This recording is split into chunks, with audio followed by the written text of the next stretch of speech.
mga idol. Ito po balagan ng duroks. Dalawang buwan na po ito mga idol. Lapit na po magtatlong buwan. Yan po. Ang kakaiba sa baboy na duroks mga idol, malaki yung katawan nila kumpara sa baboy na native. Yan po. 2 buwan pa lang to. Malaki na. So, ayuhin natin. Startex, pinapakain nila. Sa ipakain nila dad, Startex dad. Oo, Startex. Startex pinapakain nila. May bakit pala dito. May bakit pa dito. So, yung ibang kulungan mga idol, wala ang laman. So, yan po. Dito sa isa. So, wala rin. Wala din. So, ito. So, yun to po ang alaga nila na duroks. So, balang araw. Makaano tayo rito. Mag-upa ta.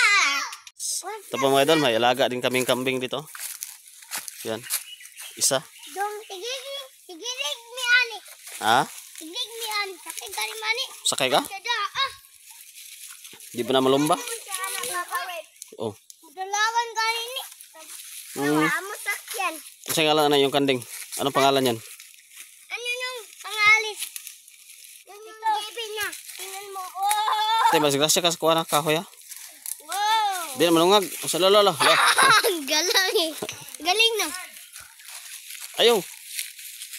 Egon! Hit bang! Hoy, mga lingaw itong mga bata mga idol. Dong. Tara, iwanan natin yung kambing nila. Nandito po kami ngayon sa bahay nilang Lando mga idol. Kuha po kami ng apara para sa pagkain sa baboy.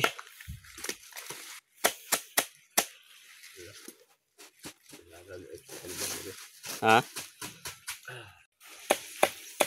Tabang dads? Tabang ka?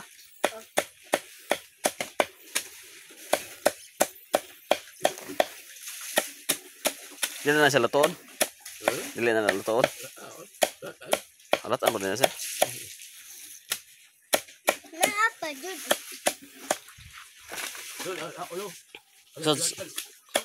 Sa ako dads?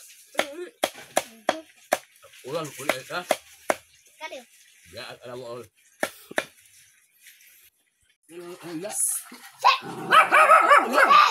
Oh. Ayo paduli dong. Makan niya dong. Oh, Right.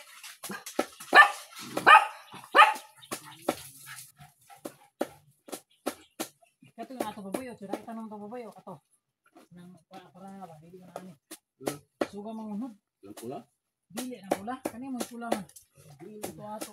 Kuno i kuani butok ato ano. Lali na di ana. Sarang suga mangunod.